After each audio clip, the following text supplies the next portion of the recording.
The Nevada desert baked under a brutal sun. Heat waves dancing across the sand like ghosts. 12 of America's best marksmen lay stretched along the ridgeline. Marines, SEALs, Green Berets, each one hunting perfection at nearly 4 kilometers out. A steel target shimmered in the distance, taunting them through the haze. 11 bullets had torn through the desert air. 11 failures. The final echo drifted away on the hot wind, followed by awkward chuckles. "Nobody's touching that target today," someone said, trying to hide their shame behind a smile. Then a steady voice broke through from behind the group. "Permission to try, sir." Everyone turned around. It wasn't one of the shooters, just a logistics officer, uniform crisp, sleeves rolled up, eyes calm. A SEAL sniper laughed out loud. "Any snipers want to try?" he said again, dripping with mockery.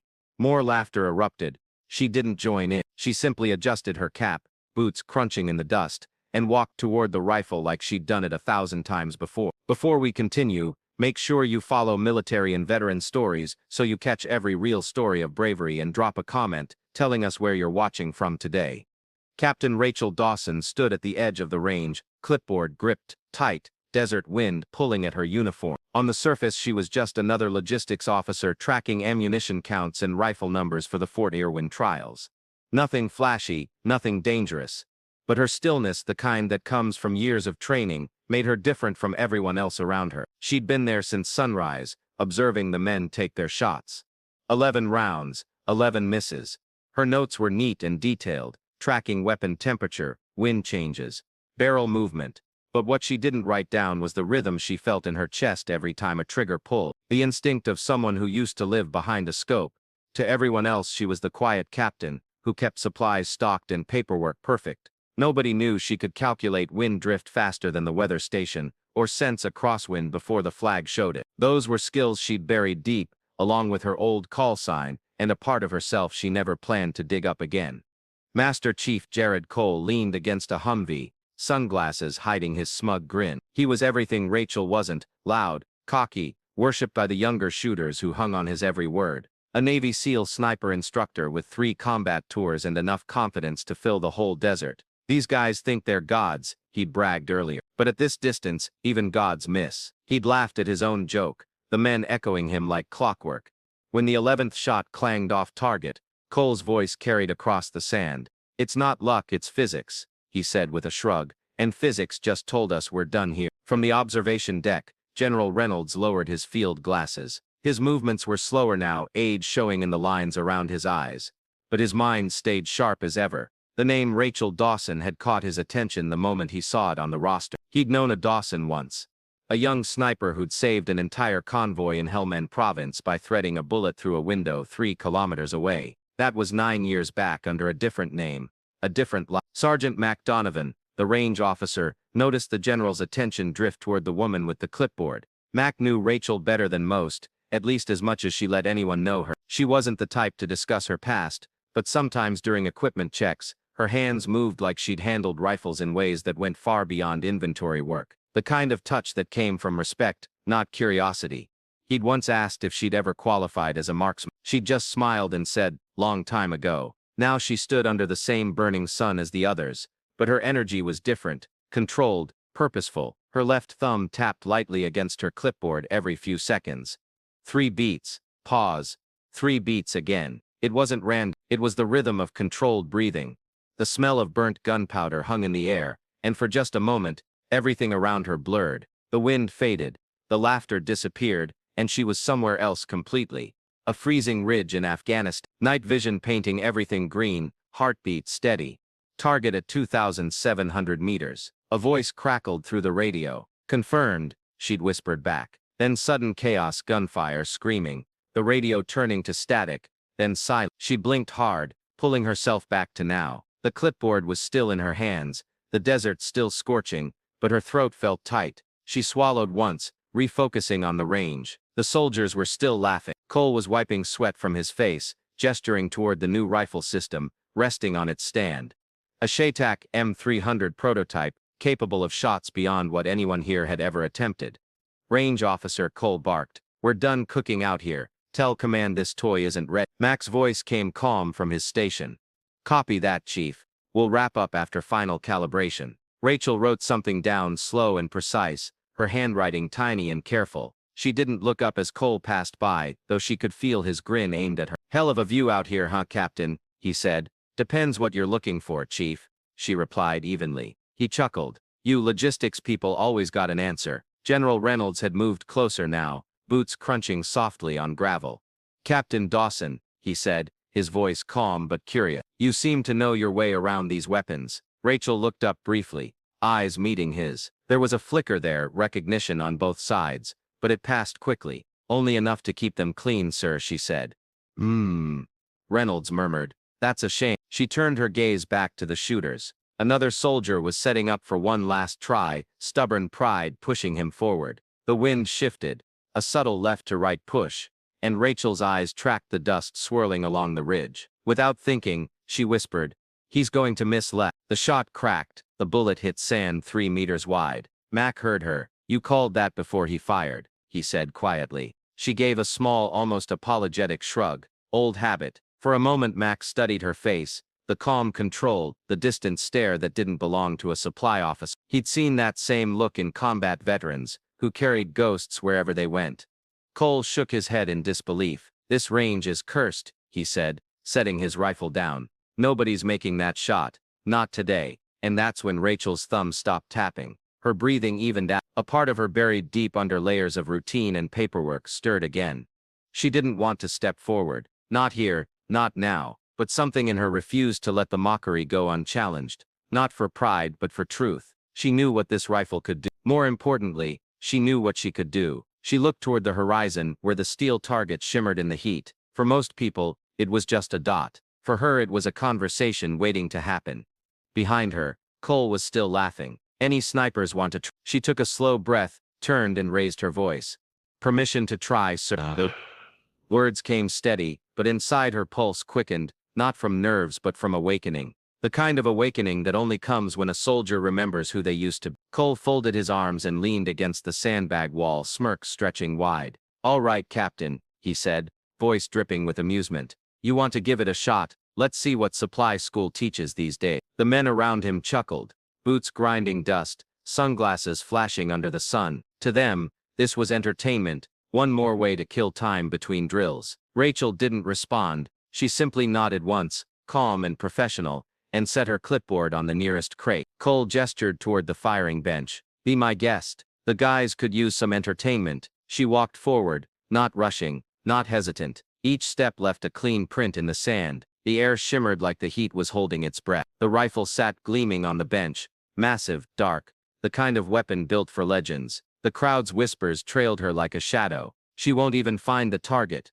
Bet she's never fired one of those. What's she doing here anyway?" Rachel ignored them. She removed her cap and set it beside the rifle, tying her hair back in a quick knot. Her sleeves were rolled to the elbows, veins and old scars faint against tanned skin. Then she knelt, checked the stand's angle, and placed one gloved hand on the receiver. The weapon's metal was hot, but she didn't flinch. Her fingers moved with surgical precision. Bolt back, chamber check, scope alignment, no wasted motion, no hesitation. Cole tilted his head, still smirking. "You sure you know what you're doing, Captain? That's a precision rifle, not a typewriter." Rachel didn't look up. "I'm aware, Chief." Her voice was quiet but steady, the kind of tone that carried more authority than volume. She reached for a single round, the brass catching sunlight like a small flame. She inspected it closely, turning it between her fingers. "Sierra Match King projectile," she murmured. 2 grains off standard. She swapped it for another without explanation. Someone in the back whistled. Look at her pretending to know specs. Cole chuckled. Maybe she read the manual. Rachel ignored the laugh. She laid the cartridge in the chamber, closed the bolt, and eased the rifle into her shoulder. The crowd felt quieter now, not out of respect, but curiosity. The way she moved didn't match what they expected. No fumbling, no overcompensation, just control. Mac Donovan, watching from the tower, leaned toward the general. "Sir, she's done this before." General Reynolds didn't answer. His hand had paused on his binoculars. He was staring at Rachel, eyes narrowing with recognition he couldn't quite place. Rachel adjusted the rest, exhaled, and finally lowered her face to the scope. Her finger brushed the trigger guard but didn't rest on it yet. Her lips moved faintly, counting, measuring. "Heart rate steady," she whispered. 52 beats per minute. Target 3,800 meters. Wind northwest 11 knots. Left correction 1.6 mil. Cole let out a short laugh. Cute. She's quoting numbers. Quiet, Mac muttered without looking away. Rachel's breathing slowed until the desert seemed to hold still with her. She adjusted one final dial on the scope and leaned in. Through her eye, the world narrowed to a single rectangle of steel dancing in the heat haze. The men behind her shifted, already bored. Cole sighed, glancing at his watch. Any time today, Captain. Rachel's finger found the trigger. Her heart beat once, twice, 3 times. The world disappeared between the seconds. A single breath left her lips. The rifle roared. Dust exploded from the ground in a violent ring around her. The recoil slammed hard into her shoulder, but her body absorbed it like an old friend. The sound echoed off the desert walls, fading slowly. Then came the silence, thick, waiting. 4 seconds. The bullet sliced through distance and heat, through gravity and memory. Ping! The faint, pure metallic ring reached them like a bell through fog. Dead center. Nobody moved. Nobody breathed. The spotter blinked, disbelieving. Hit, he said softly. Then louder. Dead center hit. A stunned ripple passed through the firing line. Helmets tilted. Mouths fell open. Cole's smirk vanished. No way, he muttered, snatching the binoculars from the table. He scanned the distant plate. A perfect hole glinted near the middle, sunlight shining through it like proof. She hit it, Max said quietly. Rachel exhaled once, easing the bolt open, ejecting the casing with careful calm. It spun, landed in the dirt, and gleamed like gold. She engaged the safety and stepped back, every movement clean and composed. Cole lowered the binoculars slowly. His voice came out rough. How did you manage? She said simply. Someone whispered. That's impossible. Another muttered. No scope drift at that distance. The murmuring grew into disbelief. Some laughed nervously. Others stood silent, watching her as if she were something otherworldly. General Reynolds removed his glasses. The lenses caught the sun as he stared at her the same way a man might stare at a ghost, come to life. That's Ghost 3, he said under his breath. Mac turned. Sir. Reynolds didn't repeat it. He only watched her, watched how she placed the rifle down gently like a relic, and picked up her cap with the care of someone putting the past back in its box. Cole stepped forward, pride wounded but curiosity stronger. Captain Dawson, he said, his tone cautious now. That was luck, right? 1 in a million. She looked at him, her expression unreadable. No such thing as luck at 3,800 meters, Chief. Only math and breathing. He stared at her, then let out a slow, shaky laugh, trying to save face. Well, ma'am, remind me never to play darts against you. The men laughed again, but the sound was different now, forced, uneasy, tinged with respect. Rachel nodded once, sliding her gloves off and tucking them into her pocket. Appreciate the range time, gentlemen, she said, voice steady. You can log the target as verified effective. As she turned to leave, Cole looked down at the casing half buried in sand. He picked it up, still warm, still humming faintly with the energy it had carried. On its brass base, tiny letters were etched, something nobody had noticed before. D3. Cole frowned, rubbing his thumb across it. Then his eyes widened. He glanced toward the general, who was already walking toward her. Sir, Cole called. What's Ghost 3? Reynolds didn't answer. He just watched Rachel's figure growing smaller against the blinding horizon. The soldiers remained silent now, the laughter gone. Only the echo of that single metallic ping lingered. One perfect note of precision still ringing across the Nevada desert. And for the first time all morning, the men who thought they'd seen everything realized they hadn't seen anything like her. For a long moment, nobody spoke. The wind carried only the dry rattle of brass on sand and the echo of that perfect metallic ring drifting away into the desert. The smell of gunpowder still hung in the air, sharp and electric, but even that seemed to quiet under the weight of what they'd just witnessed. Rachel didn't celebrate. She simply stood there, adjusting her gloves, eyes distant. It wasn't pride on her face, it was composure, almost sadness. To her, that shot wasn't a performance. It was muscle memory, something that lived deeper than thought. Cole's voice came out barely above a whisper. You hit it first try. He looked at the target again through his scope, as if expecting the hole to vanish. It didn't. It stared back at him like truth carved in steel. Around him, the men who'd been laughing minutes ago fell silent. Some removed their cap. Others just stood motionless, trying to understand what had happened. They weren't looking at her like a supply officer anymore. They were looking at her the way soldiers look at legends. Rachel gathered her things with the same quiet precision she'd shown from the start. She slung her gloves into her pocket and turned to leave, but Cole straightened suddenly, blocking her path. His expression had changed completely. The cocky grin was gone. In its place stood the respect of a man who understood exactly what he'd witnessed. He stepped forward, heels clicking together, and raised his hand in a sharp salute. Not the casual kind you give out of habit. A real one, steady, formal, heavy with meaning. "Ma'am," he said softly. That was something else. Rachel paused, nodded once, and returned the salute with calm precision. For a second, neither of them moved, and in that small pocket of silence, something shifted. The range, once full of swagger and competition, became a place of reverence. Behind them, General Reynolds had begun walking down from the observation platform, boots crunching in the gravel. His aide moved to assist him, but the general waved him off. His pace was slow but purposeful, eyes locked on Rachel. When he reached her, the murmuring stopped completely. Even the desert seemed to hold its breath. "Captain Dawson," he said, voice carrying easily across the range. "That was the finest display of marksmanship I've seen since the old days."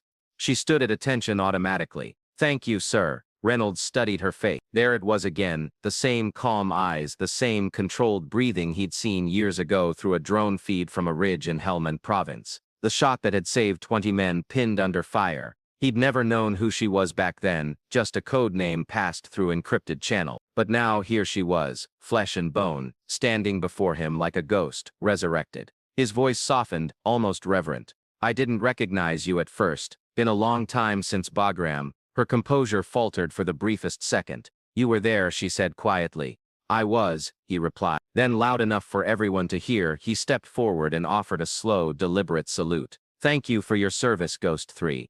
The words struck the air like a bell. Heads turned, eyes widened. The men exchanged glances, some whispering under their breath. Ghost 3. Every sniper, every special operations veteran had heard the name. A rumor, a legend from a classified program. A woman who could read wind like language, who'd hit targets beyond the edge of maps. But nobody had ever seen her. Until now. Cole's mouth parted slightly. "Ghost 3, he repeated, almost to himself. Then he snapped his heels together again and saluted higher, cleaner, this time with awe. One by one, the others followed. The row of soldiers along the ridge came to attention, their laughter long forgot. Rachel held their gaze for a second, her expression unreadable. Then she returned the salute with calm grace. Reynolds lowered his hand first, his eyes soft with something between pride and sorrow. "You could have told us who you were," he said quietly. "I left that name behind, sir," Rachel replied. "Wasn't planning on picking it up again." Reynolds gave a faint smile. "Names like that have a way of finding you." The sun was starting to sink now, painting the sand in bronze and red. As Rachel turned to leave, the light caught her profile.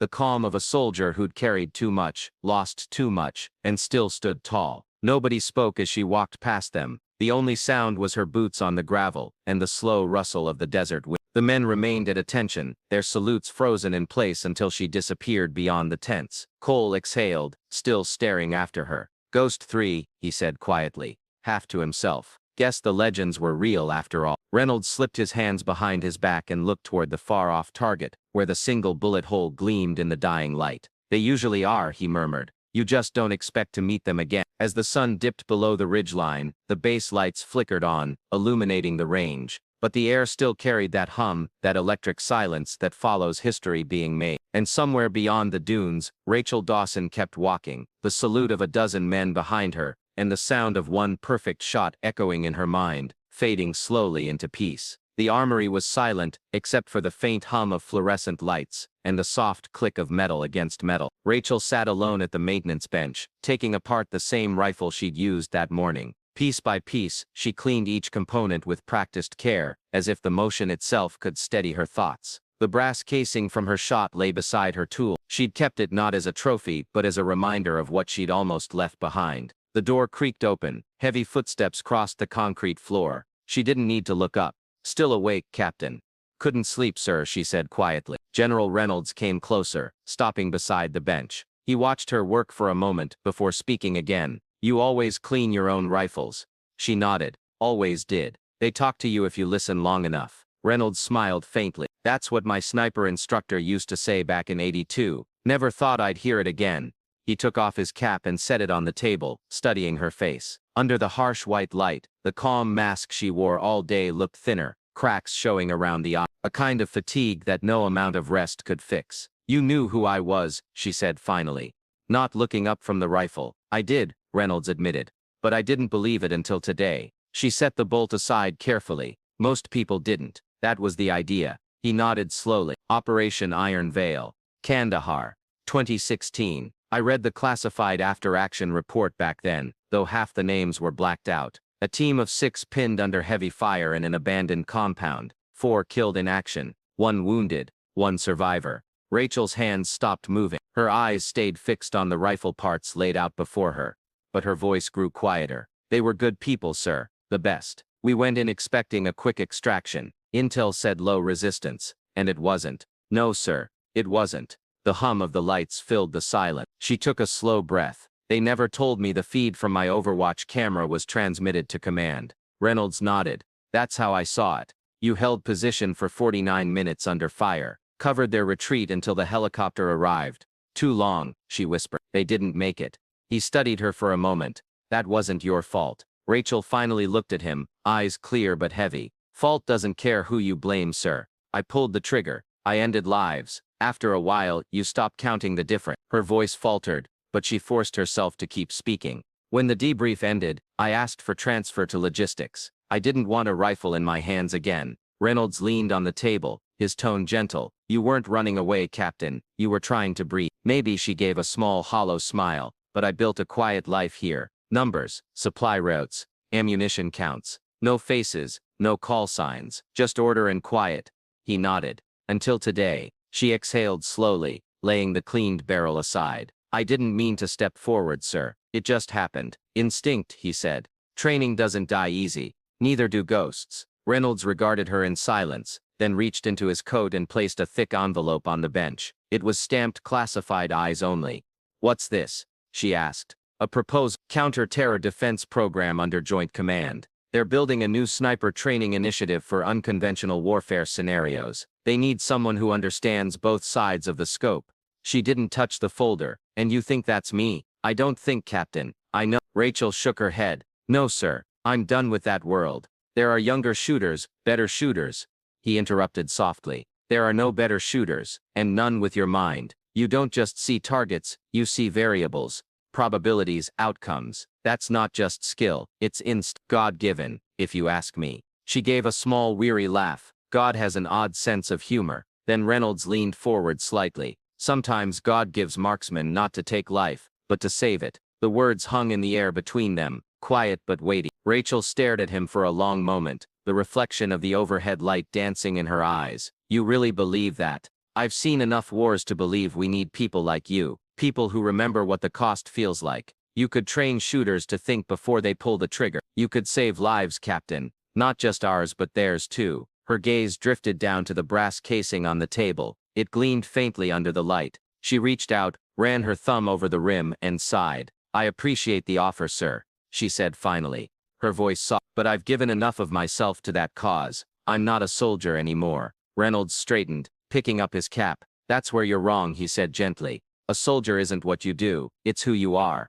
She didn't answer. He gave her one last look, a mix of pride, sorrow, and something like hope. Then he turned to leave. At the door he paused. If you change your mind, the program begins in 3 weeks. You'll have clearance. When he was gone, the room felt even quieter. Rachel sat there a long time, the envelope still untouched, her hands resting on the rifle she'd sworn she'd never fire again. Through the open window, the night air moved softly, carrying the faint echo of that perfect metallic ping from earlier. It was as if the desert itself was reminding her that no matter how far she ran, the shot still lived inside her. The secure line lit on her government-issue phone like a small, cold star. She stared at it for an extra beat before answering, thumb hesitating over the green button. Protocol said never ignore a flash from Joint Command. Habit said sleep first. Instinct said listen. She pressed the button. Captain Dawson. Reynolds' voice came through low and urgent. Report to communications. Now. She was out the door before she'd hung up, boots whispering on the concrete as she moved outside. The base was a scatter of lights and sleeping trucks. The night smelled of oil and dust and distant diesel. A fast, clean drive to the secure trailer and a single knock on the hatch. 2 guards. A nod, and she stepped into the blue-lit room where maps floated on screens and men and women in subdued uniforms clicked through feeds with professional calm. Reynolds waited at the main console, sleeves rolled, jaw tight. He didn't waste words. There's chatter, high confidence. Obsidian cells have coordinated assets in 3 countries.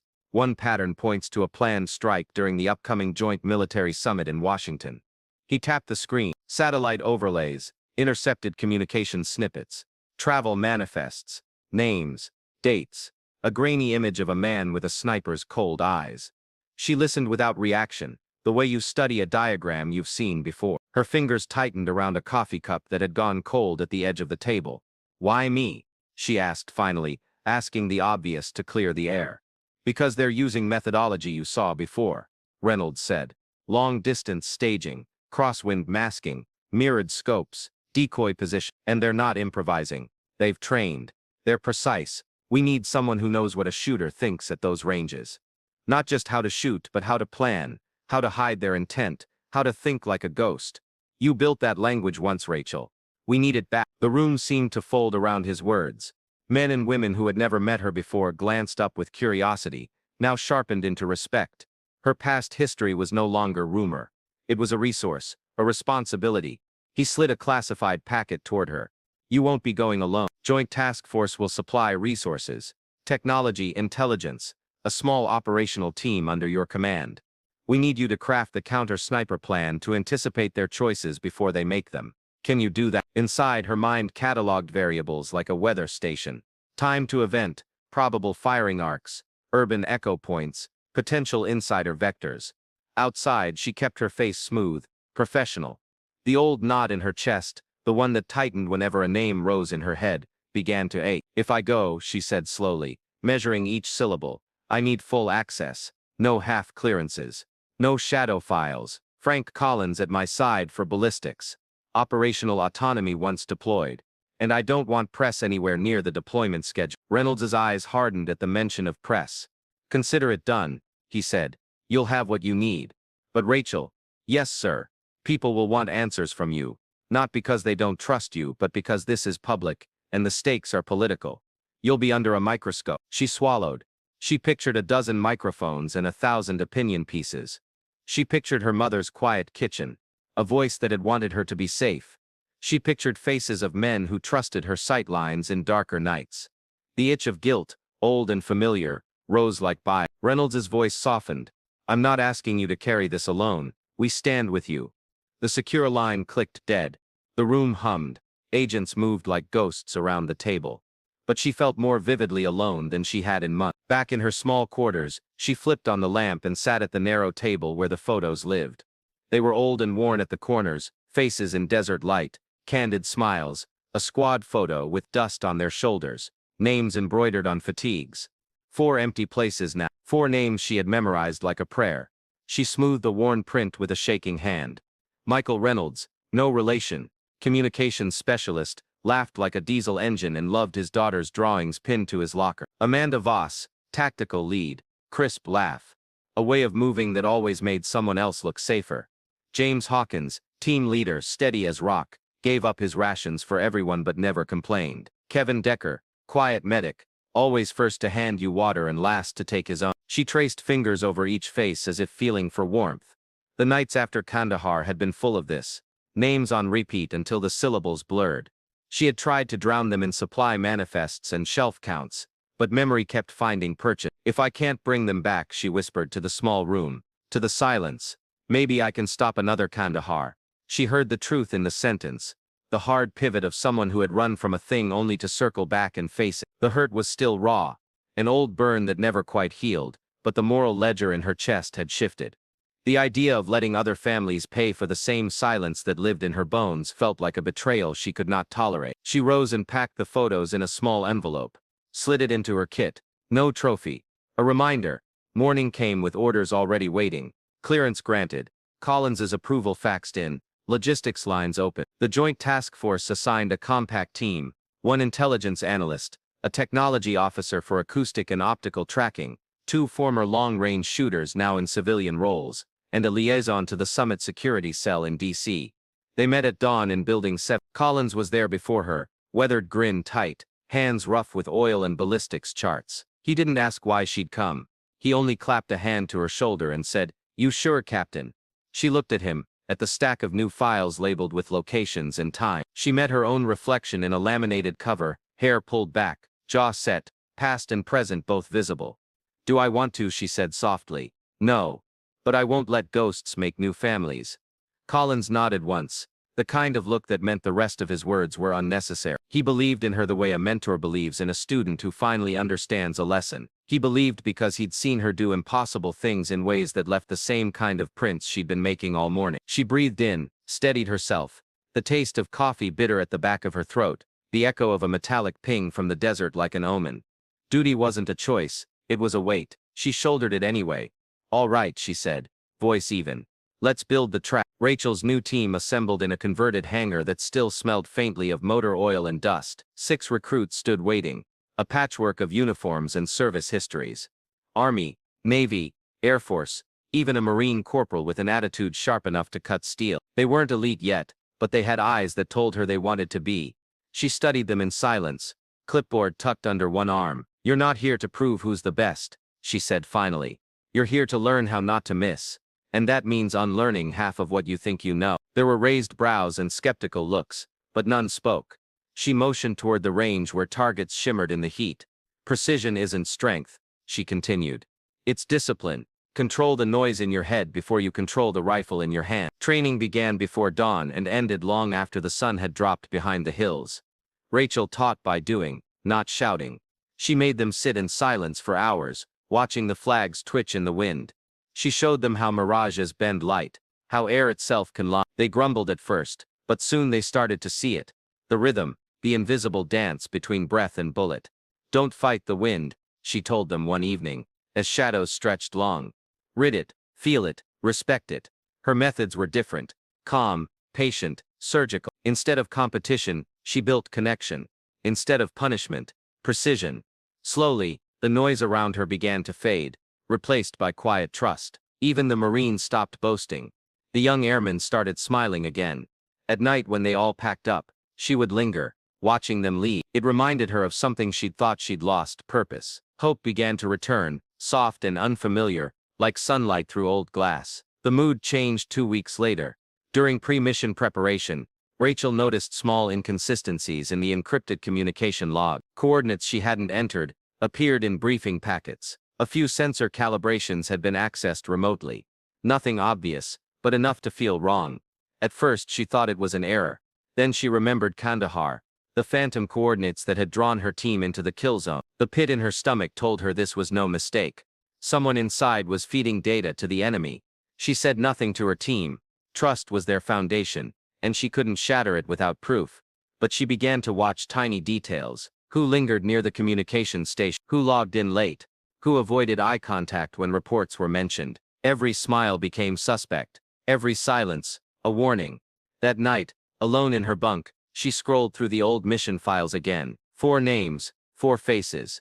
The same mistake creeping back into her life. Her fingers tightened around the photo until the edges bent. "Not again," she whispered.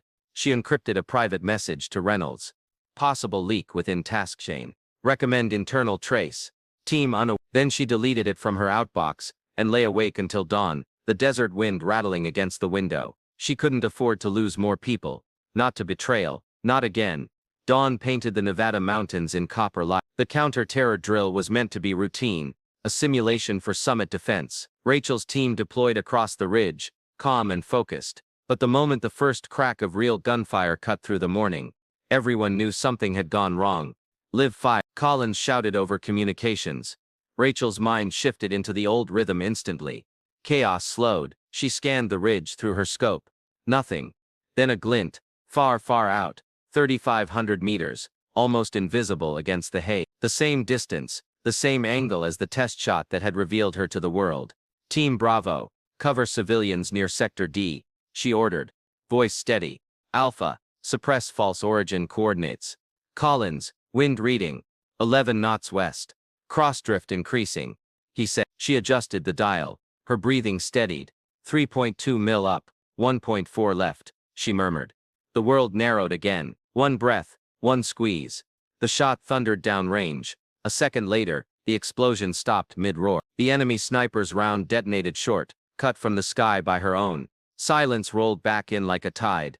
"Target neutralized," Collins said quietly, awe slipping into his tone. Rachel lowered her rifle, heart pounding, but calm. She exhaled once long and slow. All teams, secure the perimeter. No more losses today. Hours later, she walked across scorched sand toward the fallen rifle recovered from the enemy nest. The body lay beside it, young, uniform mismatched, eyes still open in shock. She crouched, brushed dust from the stock and froze. Carved into the wood were initials she recognized. J.H. Her breath caught. James Hawkins, her former instructor. She stared for a long moment, realization sinking deep. He'd trained whoever the shooter was, passed down the same precision she once carried as a curse. It wasn't vengeance that filled her chest now. It was closure. The circle had ended not with hatred, but with understanding. Bootsteps crunched behind her. General Reynolds approached, his voice solemn. "You did more than stop an attack," he said.